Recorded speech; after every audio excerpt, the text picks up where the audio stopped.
Hello, hello, hello mga ka-mindset! Welcome to our vlog! For today's video, tuturuan ko kayo ng basic tutorial gamit ang CapCut.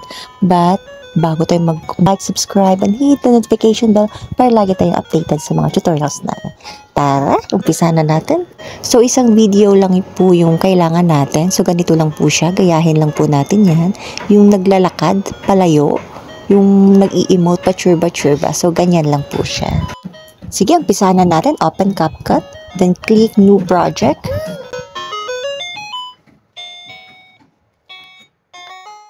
Then, mararoute po tayo dun sa may gallery po natin.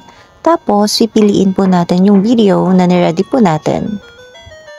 Ayan, select video. Then, click Add na sa bandang baba.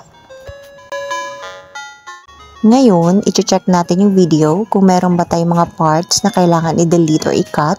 So, para sa akin dito, goods naman ako. Yung kailangan nating i-delete ay yung watermark na yan. So, paano siya i-delete? Highlight natin yan, then click delete. So, ayan. Since na goods na tayo dyan sa video, proceed tayo, click overlay. Then, hanapin natin yung effects na gagamitin natin. Ayan, then click add na sa bandang baba. Ayan siya. Then, ngayon, highlight natin yung effects na in-add natin. Then, click overlay. Ayan siya, para bumaba siya.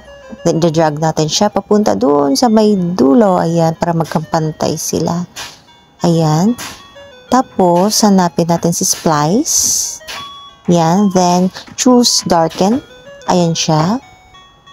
Ayan. So, medyo nakulangan ako sa blend ng background tsaka yung effects na in-add natin. So, punta tayo dun sa may adjust. Ayan. Then, i-adjust lang natin yung brightness ng konti. Ayan. So, kayo nang bahala guys kung ano-ano yung gusto nyo i-adjust dyan na maging maganda yung blend nung background tsaka yung effects natin. So, ayan siya.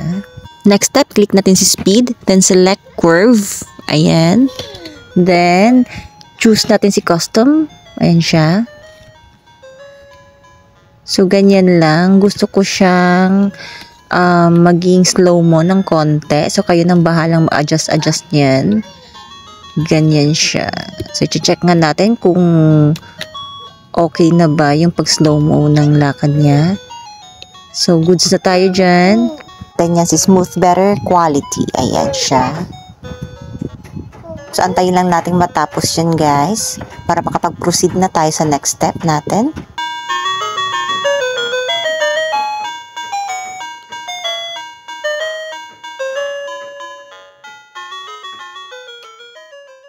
Check nga natin yung video natin kung okay ba yung slow-mo na nilagay natin.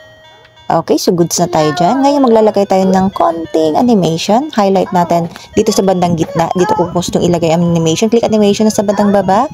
Then, select fade in. So, ayan siya. Konting adjust lang ng fade in na hindi masyadong mabilis.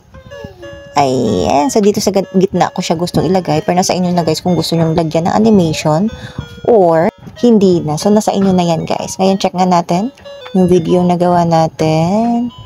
Ayan. So, goods naman na ako dyan. So, tapos na tayo guys. So, please don't forget to like, subscribe, and hit the notification bell para lagi kayo updated sa mga tutorials namin. Thank you so much. Thank you for watching guys. Babush!